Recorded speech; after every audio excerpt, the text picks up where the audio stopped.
Welcome to Sugar Pills, a practical guide to self-care, where your host, writer, actor, and producer Candy Washington helps you live a more joyful life with a cheeky dash of pop culture news. Be sure to subscribe, leave a 5-star review, and join the conversation on Instagram at Candy Washington. Let's go! Hello, everyone, and welcome back. As always, I'm your girl, Candy Washington, and I cannot wait to help you lead a more joyful life. But before we dive into today's episode of Sugar Pills, a practical guide to self-care, which will be a very fun, upbeat, light kiki with my friend, Lindsay Hoffman. But before we dive in, you guys know what to do. If you're watching this on our YouTube channel, be sure to like this video and subscribe. If you are listening on our podcast platforms, be sure to rate, review, and subscribe as well. Don't forget to check out everything linked below in the description box and the show notes for your goodies. We have courses, coaching, the Love Collection, grab some merch. It's all there for you guys. And don't forget to share this video, share this episode, share this podcast, because your journey to self-love and self-worth is always better with a little bit of support. So now that we have all of that out of the way, let's welcome Lindsay Hoffman.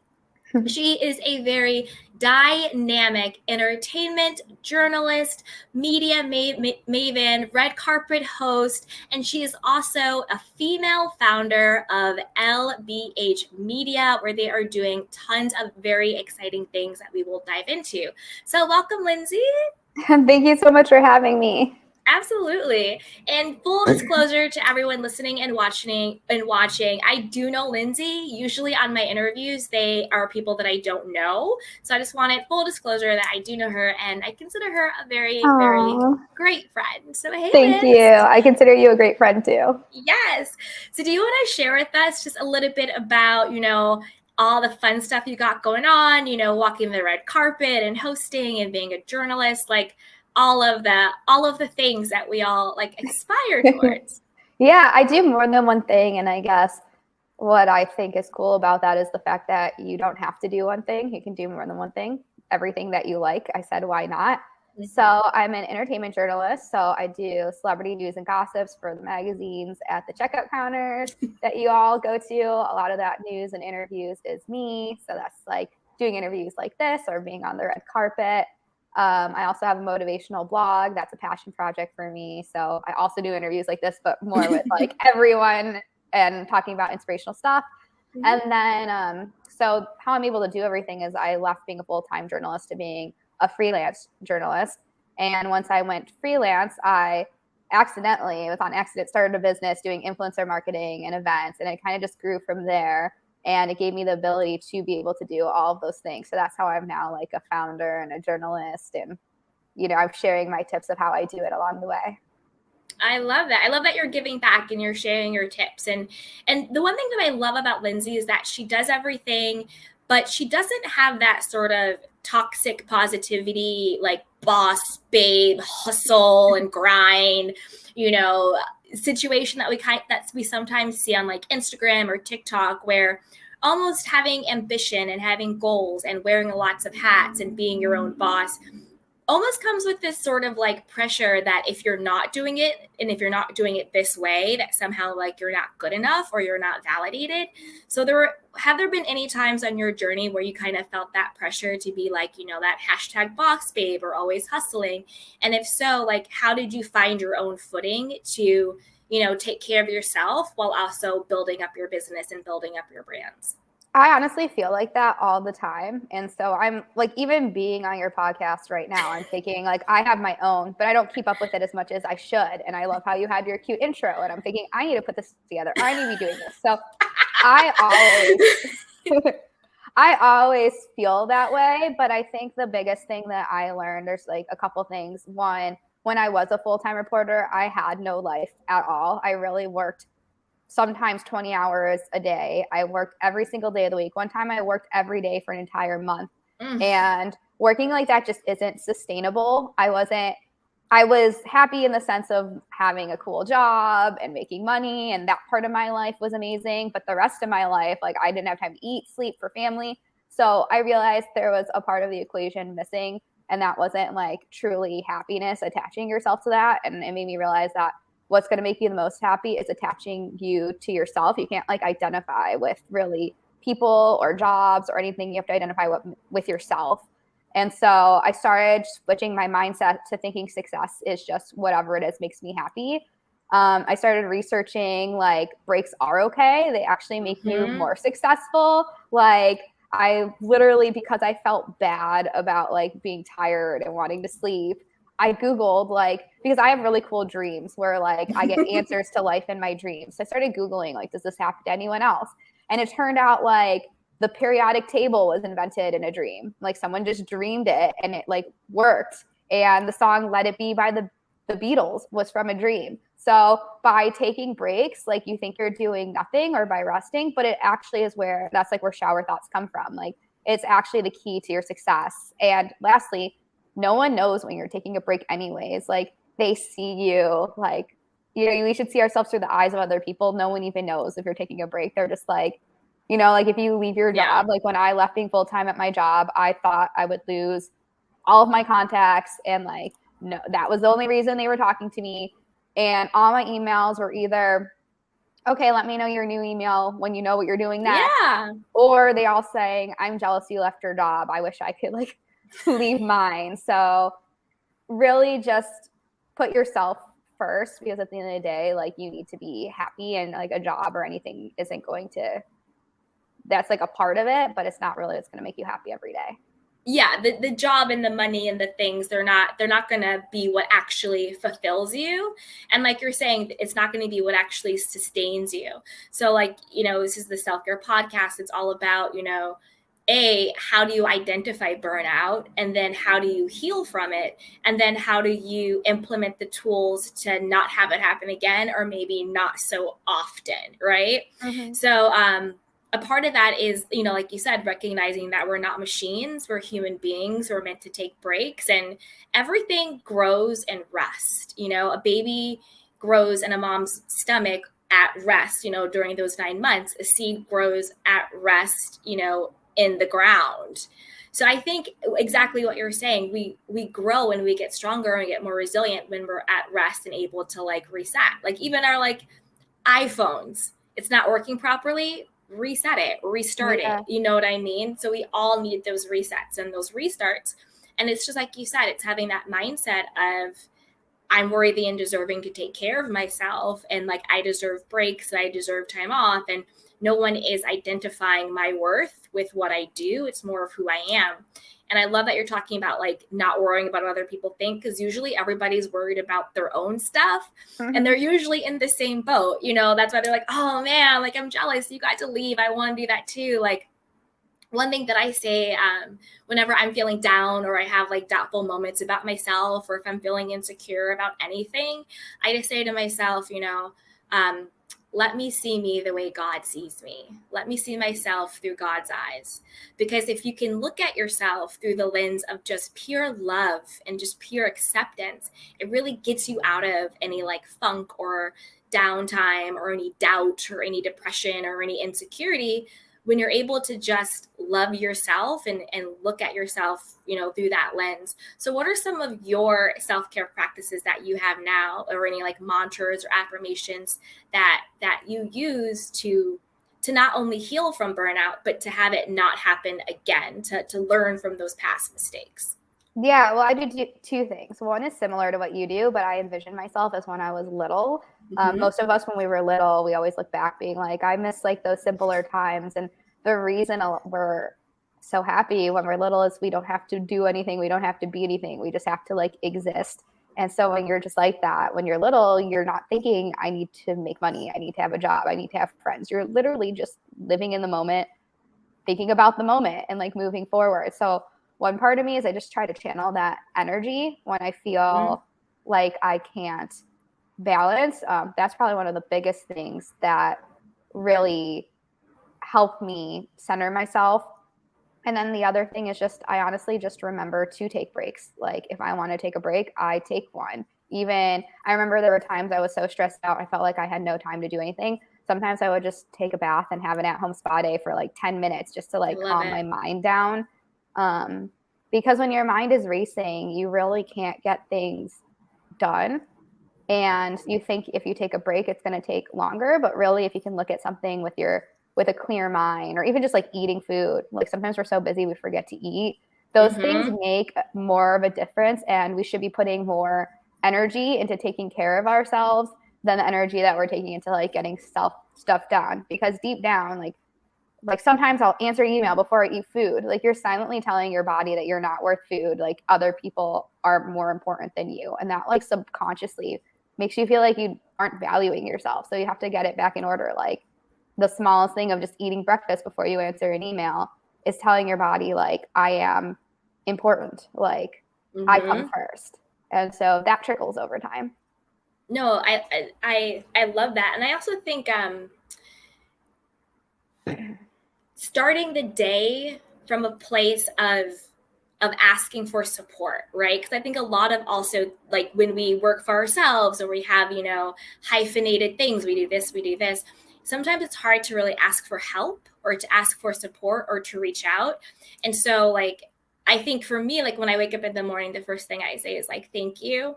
And then I say I'm open and ready to receive divine support, guidance, and protection.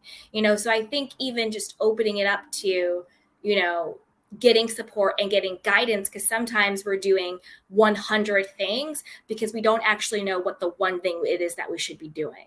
And so it's like, I'm going to be busy to be busy, but you're not actually being effective or productive, right?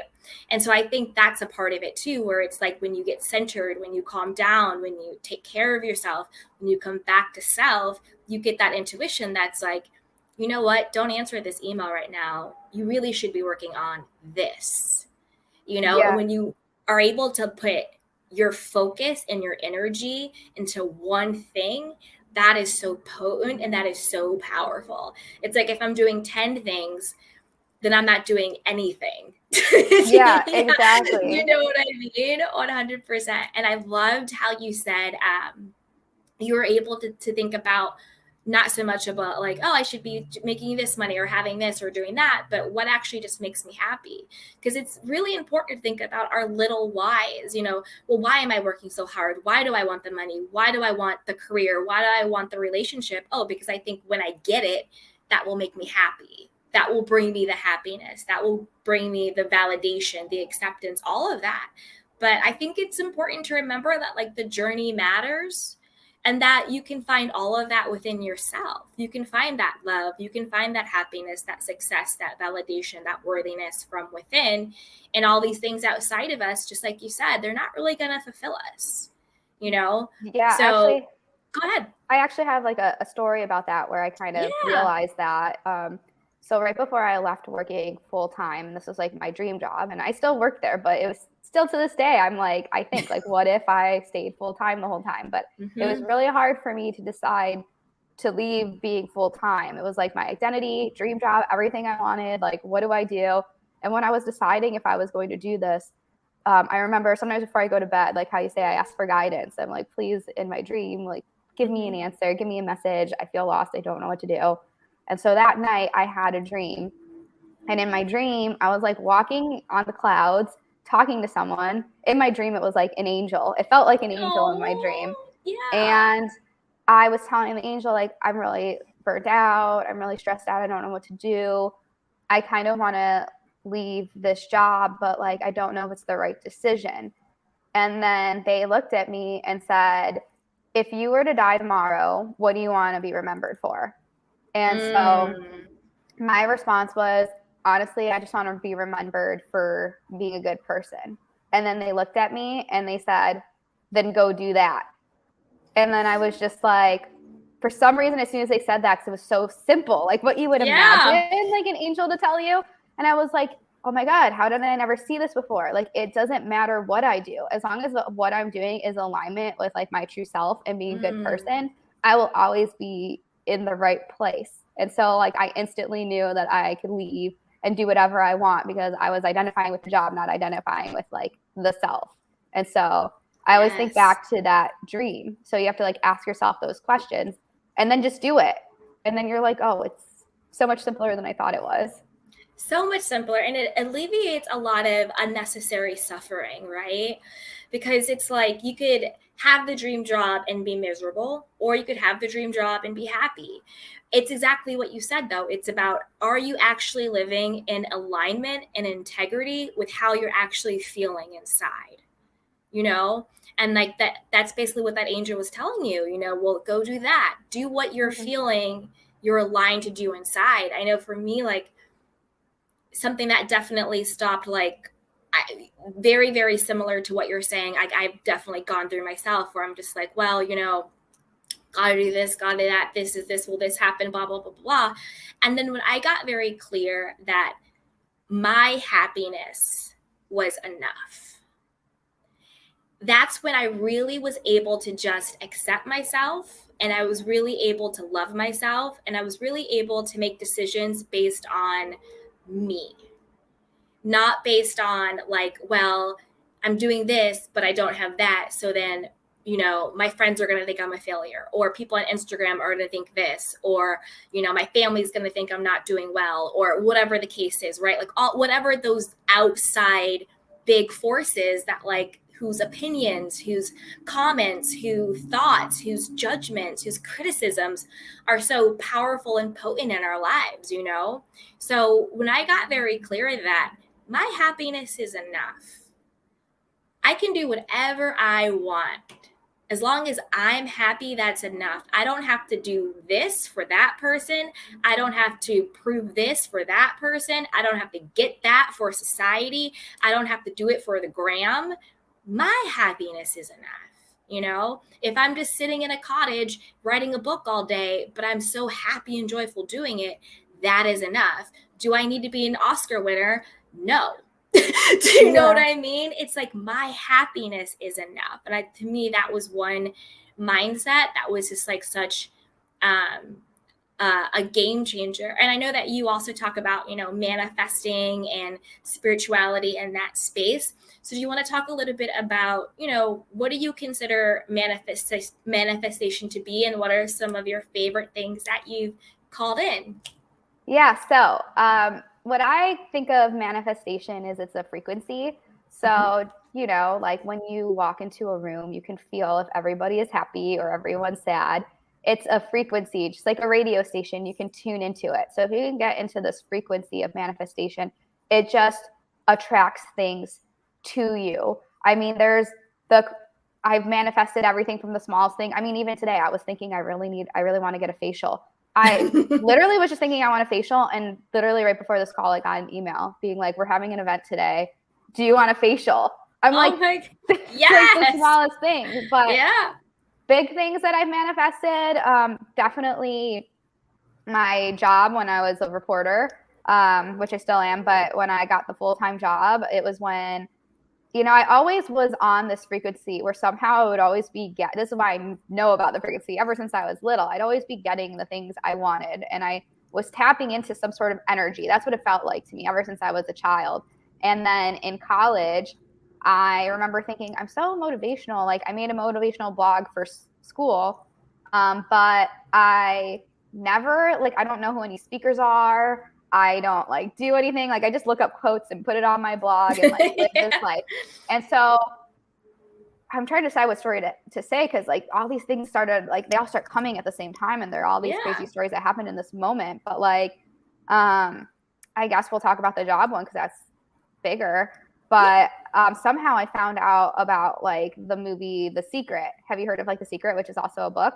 Yeah. And I don't remember how I found out about it, but I decided to watch it. And in The Secret, they started talking about the law of attraction, and they were explaining what it was. And I was like, that's what I do. I just didn't know like there was a name for it.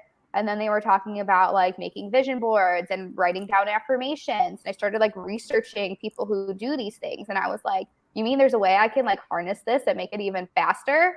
So I was like, okay. And so I wanted to move to Los Angeles. I'm from Illinois. I went to college in Arizona. I didn't know anybody in LA at all. I was obviously studying journalism and working very hard. And I was like, okay, like I'm going to just write down every day that I'm going to go to every red carpet by next year. I'm going to be an entertainment reporter. And I also wrote down I'm going to win an award for being a journalist. And I just wrote that down and I put it on my mirror. I didn't even write the affirmation correctly because I wrote I am going to. You're supposed to say I am, like something like in the present moment. So I didn't even do it correctly. I wrote it down and I was like, I don't know how I'm going to do it. I'm just going to do it.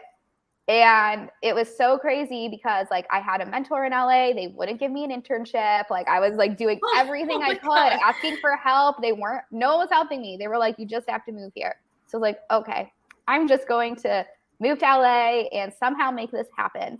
Yeah. And in the process, 3 months after graduating college, I met someone at a bar and was telling them like, I'm moving to LA. No one's helping me, but this is what I want to do. And all of a sudden he's like, oh, my sister, she works at this magazine. Right? And I was like, wait, like I literally, like, what are the chances? Like, this is like, it was like the manager at the bar. My friend's like, I know the manager at the bar. He's going to give us free drinks. We were like 21. And I was like, just talking to him about my life. And so I was like, can I send her my resume? And he was like, yeah. So I sent them my resume and basically the rest was history. Like it literally they started asking me to do interviews in Chicago before I moved. And then they just like, they basically like hired me. Like it felt like out of nowhere. Like obviously I have a degree in it. I had the qualifications, but it just really within 3 months came into my life and I went to every red carpet and I've been going ever since. So there is like some unexplainable magic because I don't know what are the chances because I was doing everything you could think of to try to get people to like give me an opportunity and everyone was saying no. And then I just like met someone. I mean, that's how it happens where it's like we're doing so much action. We're doing so much external stuff. Like you're doing everything in your own power to get it. But the moment we sort of just like surrender it and we're just like, this is what my intention is. This is what I want. I don't need to know the how. I just know it is. And then it's like the universe or, you know, whatever you want to call it, literally just moves everything for it to happen almost like effortlessly. Yeah. You know, so you're weird. Out for drinks and the guy's like, oh, by the way, I got this. What's up? Blah, blah, blah, blah, you know? So yeah, that's really interesting. Yeah, like what were you saying? I was going to say I had another crazy story that happened at that time that I was like, I should share too. I love sharing share it. But also at the same time, how I said earlier that I was like, I want to be a motivational person. I do all this stuff, but I don't even know who any speakers were. I started like Googling speakers and like books and different things. And then I came across like Tony Robbins and I was like, oh, I want to go to a Tony Robbins seminar. Like literally this all happened the same summer. And I was like looking at it and I was like, oh, it's like so expensive to go though. I think it was like $500 a ticket or something. I was like, I don't know. They're really expensive. Yeah. I was like, oh, I don't want to like, I don't know if I want to spend this. Like, cause I was also like 21. I was like, I don't know. It's kind of expensive. And I was just like, whatever. And then it's like the 4th of July. I go on a boat party in Chicago. I meet this guy that I think is cute. And then he's like, oh, like, I want to make dinner for you. So I was like, okay. I go to his house. I'm sitting there thinking this guy's probably like a player. He looked like a player. Yeah. But he made me like the best dinner. And then all of a sudden I'm like, tell me like more about things that interest you. He starts talking about like self-help books and like all of these things. Oh, wait, actually, sorry. Let me backtrack a second. Sorry. I want to tell the story a little bit better on a podcast, but let me backtrack a minute because no, this is the order. I'm doing it right. I was like, he's like, I like self-help books, blah, blah, blah. Yeah. Oh, wait, no, sorry. I'm sorry. I'm doing it so bad for a podcast. I'm sorry, everyone listening. I'm it's okay. telling the story like a regular person. So I'm thinking this, before I meet like this guy, I go to like a networking event and this is the order. I go to a networking. I want to make sure. I guess I can tell either way. It's okay. I go to this networking event and I'm thinking about like the motivational speakers and all of those things. And I talk to this girl and I tell her like, one day I want to like be a reporter. I want to be a motivational speaker. And then she's like, oh, you should meet my boyfriend. You should like take his card. So I was like, okay. And then he starts like speaking at the event. And at the event, it turned out he was Tony Robbins' son. Oh my God. Yeah. And they gave me his card and he's like, email me. We're doing like a seminar. My dad's going to be in Chicago. Like, we'll give you like a discount. So that was like the first thing where I was like, it's expensive, I don't want to go.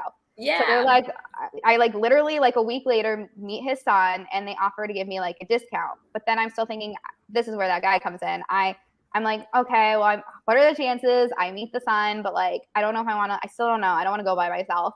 Yeah. So then I meet this guy and then he starts talking about things that he likes. And then he's like, yeah, do you know about Tony Robbins? Like me and my work are going to like the seminar. Like you should come with us. Oh, perfect. That's where like the backpack story like goes in order. But I was just like, that's so weird. Like first I was just like thinking about Tony Robbins going to seminar. I didn't want to pay for it. So then all of a sudden I meet his son and I get like a discount to go to it. So it's like affordable. Then like a week later, and then I think I still don't want to go because I don't want to go by myself. Then a week later, I meet a guy who's like, you should come with me. Yeah. And I'm just like, okay, well, I need to go. I got like a discount. I got someone to go with. Perfect. And then I went. So then I went. And when I went, like the son gave me like a VIP, like upgraded me to a VIP wristband, and like it all literally just was a thought. Like I love it. Sorry, I wish I could have told the story a little better, but it was like, no, you're fine. What are the chances that any of that would even happen? And that was all after I watched The Secret. Right when I was writing about getting this job, like all of that just like happened. So it's proof that like these things. I was just a random 21-year-old like in Chicago. These things happen. But you know what it is? Are you into the law of assumption at all with like Neville Goddard? Not as much. Tell me more about it. I'm like, I used to be more law of attraction, which I still think so. Like to me, I think law of attraction is more like a lifestyle. To me, I think that law of assumption is the foundation for the manifesting. So the law of assumption basically is you get what you assume to be true. So it's like, whatever your assumption is, whatever your belief system is, that is what has to show up for you. Because essentially your subconscious mind is your belief system. It's what rules your thoughts, it rules your action, it rules your dreams, it rules all of it, right? And so basically, in conjunction with the law of attraction is like, oh, I need to get on the frequency, I need to feel it, and it'll like come to me. But in order for that to actually work, you actually have to believe that it's true. So like you, even when you were saying when you were a little girl, you always like believed like things just happen for me. Like, oh, wait, I can harness this. This is just how it's always been. I've always been connected to something. So you had that underlying subconscious belief that like you get what you want and things work out for you. So when you have those thoughts, you have, which then ties into the law of attraction, you don't have the resistance because your belief system is in place. Exactly. Your belief system is things just happen to me. I think a thought and I get it. Wow, I can write this down and it's going to show up, So your resistance to it is so much lessened because you actually believe it can be true for you. That's why Oprah always says, you don't get what you want, you get what you believe. You really get what you believe to be true for yourself. And then we can use the law of attraction to say, hey, you know what? I'm kind of not feeling good right now. Let me get my vibe up. Let me think about what I'm vibing to, what I'm in, you know what I mean? And so I really love that. But like for me, like I use one belief where I say to myself, or one affirmation, like regardless of how I feel, I only attract what is in alignment with my highest good. So it's like this might be a TMI, but like I'm like PMSing a little bit. I might be like a little like tiffy and like not feeling good, but I don't want to attract anything bad just because I'm in a bad mood. So I just have the belief system that, you know what, regardless of how I feel, because I'm a human being, sometimes I'm just not going to feel good. Sometimes I'm not going to be in a good mood. I still only attract what's in alignment for my highest good. Yeah, so you have to believe that. And that's what I researched. That's why writing down affirmations is so important. That's why people are like, how could I write this down? Well, for me, I actually do Google like the science behind it. They're all explained in different ways, but what you just described, it's called confirmation bias. And that's really scientific. Everyone's like, oh, law of attraction, all this stuff. It's not real, but I do believe there is a hidden magic to life. And I mean, that's also my belief system. But I do feel that, but there is confirmation bias, which is whatever you believe, you will find. So if you keep looking for something bad, you will find something bad. If you keep looking for something good, you will always find something good. And that's why you need to write down affirmations, because that's training your brain to think differently. And and you think like, how is it happening? But you think about that. I mean, in school, they make you write things down to learn. It's a form of learning. So if you want to change your mind, write down how you want to feel about yourself. And it's not going to change overnight. Like, you might think you're ugly and you write down I'm beautiful. You still don't feel beautiful. But one day, like what happens to me is one day you're less mad at yourself. One day you look at yourself in the mirror and you're like, you know what? Like, I look good. Or like you fail at like a project and instead of being hard on yourself, you're like, but I did my best. And all of a sudden you're like, oh, my thoughts are not as negative as they are. And so it's kind of like when you look into a mirror, it's not like the mirror that changes, that's reflecting back at you. It's you who changes in the mirror. Like you have to do the inner work for the reflection of what you see in the world to change. And when you work on yourself, what you see reflected back is a reflection of you. So it's really important to change your bias in the way you think to reflect what you want for yourself. 100%. That's a part of also part of the law of assumption is the idea that everyone is you pushed out. And that's exactly what you're saying, where it's if you go around thinking that, everyone's against me, nothing works out for me, people never choose me, I'm not good enough, then that's what you're pushing out, and that's what's going to be reflected back to you, because people have no choice but to be a mirror to you. So people are just mirroring to you how you feel about yourself. That's why a lot of times, even when people can be like mean to you and we're like, you're just projecting, because they're actually projecting to you how they feel about themselves, right? So projection goes both ways. We can project either our own securities. I feel good. I'm amazing. I'm great. I'm abundant. I'm worthy. I'm lovable. Everything works out for me. I'm successful, blah, blah, blah, blah, blah. All of those like, secure things about ourselves. And then that will be reflected back to you. Or you can reflect your insecurities. I'm never good enough. I need to lose 10 pounds. I'm always this. Everyone breaks up with me. Everybody leaves me. I'm always this or that. And then people have no choice but to reflect that back to you as well. Think about it when you're at a party, right? And say a stranger walks into the room. The stranger doesn't have to open their mouth. And you already know energetically who they are. Like, when somebody shows up in the room and you're like, oh, that's the guy, that's the girl, like, like, okay, that's the person. And then sometimes someone will show up in the room and they're very like meek and like not into it and very whatever, and you're like, oh, okay, like, like even like, not to get too dark, but even like predators say this, like they can sense who would be someone who could be a victim to them just based on their energy. Like they know who to target because your energy shows up before you do, and people are just matching you there. That's why it's like no one to change but self. Once you start feeling good about you, once you start respecting you, once you start loving you, once you start choosing you, the world has no choice but to choose you and love you and accept you too. And if anything in the world doesn't reflect how you feel, then like we said, law of attraction, it's no longer a match and it bounces off. That's why once you start to heal yourself, it's like you no longer want the bad boy because you deserve better. Yeah. And then all of a sudden you're attracting great guys. It's like that. Or like you no longer get like the crappy jobs. Now you're attracting, newer, better, higher paying jobs, or whatever the case is.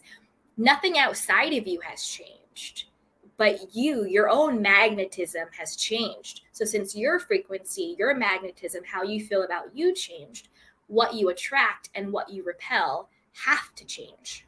Yeah, exactly. And that actually reminds me of one of my guy friends I was talking to the other day. He recently got into really good shapes. He looks like he would totally be a player. Wait, the six-pack guy you showed me at the party. Oh my God, if he watches this.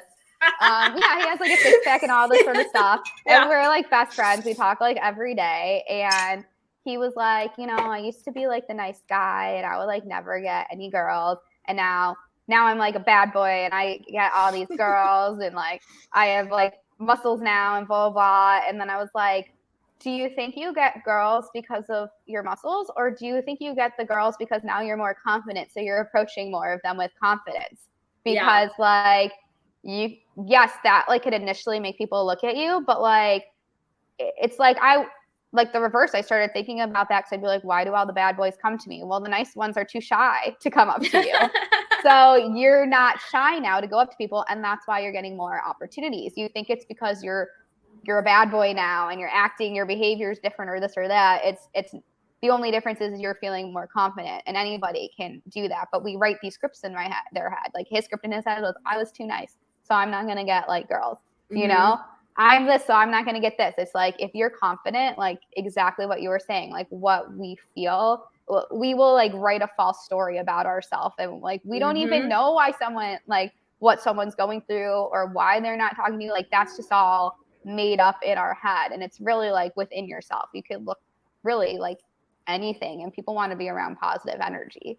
So that's kind of an example of a story you're like telling yourself and thinking that's 100%. The reason, but it's really because you're just a good person and you're confident. 100%. And even with that story, like, I don't want a nice guy. I want a kind guy, because he's going to still have problems in his relationships if he's like, oh, I want to be a bad guy now. And now these women want me because of my muscles, but I couldn't get a woman when I was too nice. Because the thing is, to me, the nice guy, you're only being nice because you think that you're not good enough to get a woman unless you're like appeasing her. You know what I mean? And then also with the guy who's sort of the muscly one, who actually still isn't confident because he thinks the only reason why I'm getting a girl is because I look that way. In both cases, they both don't think that who they are is enough. Because you could be the guy without the six pack and be in an amazing relationship. Just look around. There are people who are not, Giselle and Tom Brady, and they are in fantastic relationships, right? Same thing with like the muscly guy who you might look at and say, oh, he must be a bad boy, but he's actually really confident in himself and he has a completely healthy relationship with women. He's not dogging them out or being a player, because at the end of the day, again, it doesn't really matter what the external looks like. If internally you're still thinking who I am is not enough, and then you're doing all of these things. I'm going to be nice. I'm going to tell her what she wants to hear. I'm going to be submissive. I'm going to be a people pleaser, but I'm actually really just resenting at the end of the day. And I'm actually sabotaging at the end of the day. So it's whether you have the abs or you don't have the abs, what you need to have is the belief that you are enough and you're worthy and deserving of love, and you have love to give as well. Like you actually have something to offer more than just being the nice guy who's really just being codependent and people pleasing, or being the guy with like the muscles bad boy who's actually just using his body and sexuality to fill a void. It's really about, do I actually feel good enough? That's why you have people who, any type of life, you have people who look conventionally like, oh, that person wouldn't be like conventionally attractive, but they have so much confidence, they attract what they want, they walk into a room, they have charisma, they have a je ne sais quoi, because they actually love themselves and they're not looking for anybody else to validate them. Or you have people who could be like a Victoria's Secret model and they're starving themselves, or they are hating themselves and they have such low self-esteem. There's so many documentaries on that where these people that you see and you're like, what do you mean? You look amazing and perfect. And inside they're like completely crumbling. Just a couple of months ago, one of the Miss Americas or the Miss Universe, unfortunately, she took her own life because she was struggling. So it's like, again, you never know based on appearance what people are actually going through on the inside. That's why it's always that inside job. And like, even with like, self-care and working out and, getting like the body in shape and like the hair right and all this. I'm not just talking about your friend. I'm talking about in general. Yeah, everyone. Everyone. Because you don't typically think, we're girls and probably mostly girls listen to this podcast. You don't think about the other side, but it's really like, are you getting people because of the way you look or because of the way you feel? Obviously, make yourself look good so you feel good, but the difference is the confidence you're bringing to the table and how you feel about yourself. 100%. And that was something I personally had to learn, like myself, was, oh, I'm not going to get in shape or, do this or do that in order to love myself. It's like, no, I love myself. Therefore, I choose to take care of myself. And the way I choose to take care of myself is exercising, drinking water, being mindful of what I'm eating, reading, journalism, doing affirmations, reaching out to my friends for support, X, Y, and Z. So it's like, I'm not waiting for anything about me or around me to change in order to say, oh, wow, now you're worthy of love. Now you're worthy of success. Now you're deserving. It's like, no, I'm worthy of success. That's why I'm going to, you know, like what you did, I'm going to like meet someone and like tell them what my goals are. Because a lot of people who don't think they're worthy or good enough would never even have the courage to speak their goals. But the fact that you had the courage and the confidence in yourself to speak your goals, that is what opened the door. Because the universe could have given you that opportunity. But if you never actually opened your mouth and said, this is what I want, that you would have missed it, because then you would have never known. Exactly. You know and what I never mean? even thought about it. I was just literally talking to someone at a bar, not just about what I wanted to do. And I didn't realize people are even afraid to talk about what they want. And sometimes I am too, but it's just like, you never know who you're talking to. I mean, that's like a big example of you never know. And honestly, it's harder to say no than it is to say yes. I mean, think of how many times people ask you to do things and you don't want to say no. Like if you ask for something, the chances are you're probably going to get a yes, because it's way harder for everyone to say no. So like the odds are in your favor. Lifestyle. The odds are honestly in your favor. You really have to learn how to say no. Like that's really like the self-care thing, but also use it to your advantage, because if you think you can't get a job, I mean, try asking for it. Most people will be like, let me look into it. Or like, I don't know. Yeah. Like 9 out of 10 times you're probably going to get a yes anyways. So. Oh, totally. That's how I got my first internship. I used to intern at Louis Vuitton in their PR department.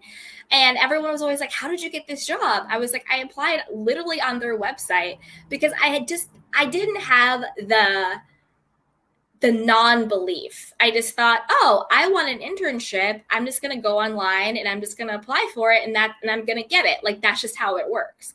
Like, I didn't have the non-belief of, you have to know someone, like you have to be born into fashion, you have to have all these connections, someone has to get you in, you have to do all these things. I was just like, no, I want to intern somewhere. I'm just going to go on their website, see the opening, I'm going to apply, and then I'm going to get it. And that's just what my belief was. Like, to me, there wasn't even another option, and I got it. You know, and it's like exactly what you're saying, where it's just like you just have the belief, the knowingness, where it's ingrained in you, where you're just like, of course this is going to work out for me. Yeah, everything does. Like, of course I'm going to get this. What are you talking about? That's just how things work for me. Even when they interviewed me for being on staff, I can't even believe, looking back, that I was confident enough to say this, because they're like, why should we hire you? Even though I was working there, I was like, well, I've already been working here for 6 months, number one. It's freelance. So, I mean, why are you, you're obviously interviewing me. But I was like, I mean, I literally just said, if you don't hire me, I'm going to be doing it anyway. So you might as well hire me. That's literally what I said. I love it. And I was just thinking, I wonder what they thought when I said that. Because they're like, yeah, we have to have this girl.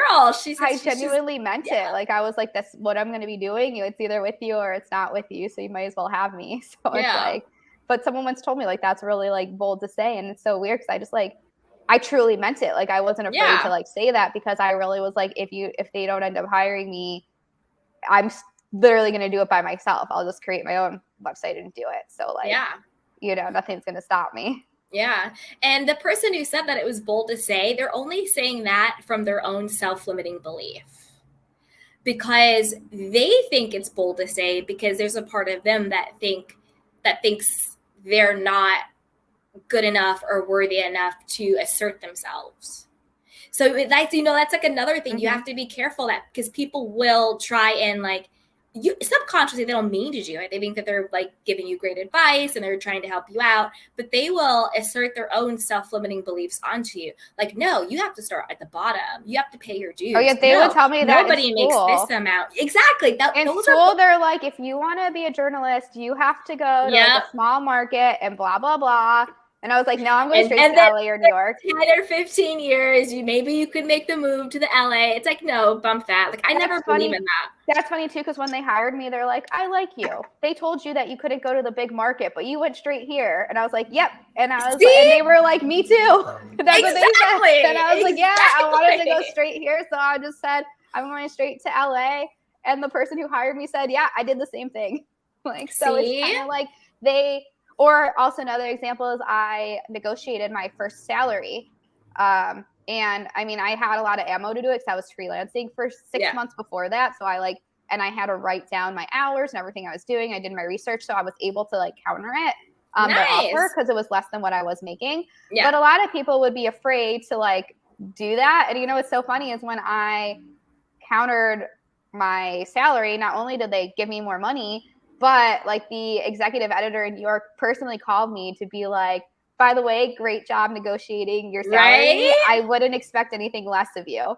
So exactly, you don't have to be like afraid because the people on top actually admire it. And like also like a side tangent when it comes from like wanting money, it's not even the business's money. Like they don't care. Like as long as you're going to do the job, like it's not coming out of their pocket. So people actually admire that. And they complimented me for like going to a bigger market and for negotiating there. Cause it's like, if that's how I am for myself, that's how I'm going to be for you. 100%. And I actually think that's a really good example of mindset and like attracting like. We were talking about like the law of attraction, everything else, where it's like you had an abundant mindset. You're like, no, I'm going to be doing it anyway. No, I'm going to negotiate in myself because I'm worth it and I deserve it and this is what I want. Versus someone who might have like that scarcity mindset of like, oh, you can't say that, or you have to do it this way. You have to go to the smaller market. You have to do that. And it's what they say, like people attract people who are in similar wavelengths, who are in similar frequencies, people who think the same. And that's why she was like, I would have expected nothing less from you. You know, oh, I just moved to LA too, because you are attracting people who are on that similar wavelength, that similar they're frequency. Doing like the same thing. And I was definitely scared negotiating my salary. I was shaking. I literally printed out a spreadsheet and wrote a script and like read my script, like looking at it to make sure I like stayed on point. And like they were probably like laughing at me and they're like, okay, well, you know, let me call like New York and like see what we can do. Yeah. We'll get back to you on Monday. So I was like, okay. And I was literally like shaking, but I was like, I'm going to do it anyway. They're probably like, this girl is so like shy and scared. But I was like, I'm going to do it. But you did it. And that's the point. You did it. And you proved to them your worth. And more importantly, you proved to yourself that you know your worth and you're also able to advocate on your own behalf. And that's huge. Yeah, that's huge. I found out a lot of the other people who are like entry level like me did not negotiate their salaries. Like I called every reporter. I called everyone I worked with and I was like, what should I be getting paid? Like I asked all these questions. And then like some of the newer, like the people who are my age, but I like didn't talk to, like I told them like, yeah, I negotiated my salary. And they're like, oh, I did it. And I was like, wow, I've been working here shorter and I probably like make more than this person. Yeah. I mean, they didn't care. No one was like mad at each other, but it kind of made me feel good about myself. Because I was like, I must have been the only person who like, one of the only people who do that, you know, like not everyone does that. And I could have been making a lot less. I love it. I love that for you.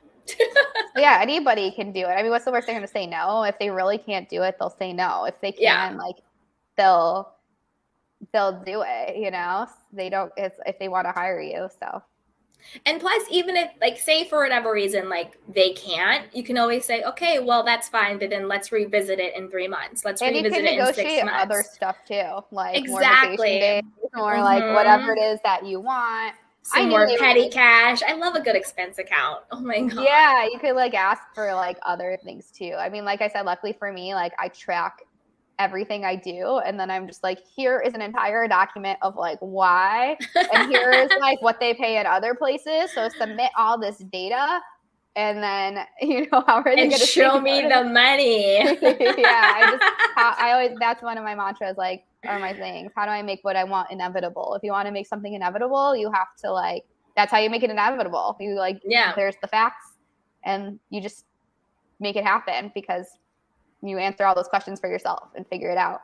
100%. The way I do that is like, I just decide. I'm like, nope, like this is it. This is it. And there's no room for it to go any other way. I don't know how it's going to get there. I don't know when, but I know that it is. Mm-hmm. Like, this is what I want. And this is what I'm going to get. And that's how it's going to be. Exactly. Yeah. And I like that you're saying that because like, as I've gotten older, sometimes I don't feel that way as much because I'm like tired. I feel tireder. I'm like, oh, I just want to like, you know, live a life of leisure. Me too. Oh my God, me too. But like, I like have to harness that back, like how I was, where I'm like, this is what I want and I'm going to do it. It doesn't matter how old you are or what you're doing, like whatever you want, you have to like literally believe it the same way you did at any age, especially when you're little, when you believe in like all the miracles and all the things, like just don't stop like doing that. Don't stop believing. Yeah. I know it sounds like really corny, and like I think that's why you talked about like the toxic positivity and all that stuff. And this, that, or the other.